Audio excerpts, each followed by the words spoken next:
రామదాసు గారు భద్రాచలంలో రామాలయాన్ని కట్టారు. కట్టినప్పుడు శిఖరం మీద చక్రాన్ని ప్రతిష్ఠ చేయాలి. ఎంతమంది కంసాలుల్లో పిలిచారు, ఎంతో మంది వచ్చారు, ఎన్నో చక్రాల్ని తయారు చేశారు.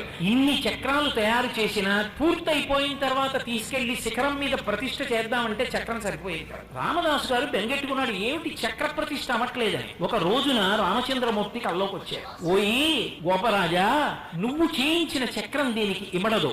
గోదావరి నది అనుగ్రహిస్తుంది చక్రాన్ని. నువ్వు రేపు స్నానం చేసి గోదావరిలో నిలబడు, అలల మీద తేలి సుదర్శన చక్రం వస్తుంది అన్నారు. రామదాసు గారు ఆ గోదావరి నదిలో స్నానం చేసి నిలబడి ఉండగా అలల మీద తేలుతూ వచ్చింది చక్రం. ఇప్పుడు భద్రాచలం రామాలయం పైన ఉన్నటువంటి చక్రం ఉన్నదే, ఆ చక్రం గోదావరి ప్రసాదంగా అలల మీద తేలి వచ్చిన చక్రాన్ని రామదాసు గారు ప్రతిష్ఠ చేశారు. గోదావరి మాట్లాడింది. ఒకానొకప్పుడు రామానుజాచార్యుల వారిని పరమభక్తుడు రామచంద్రమూర్తి. రామానుజాచార్యుల వారంటే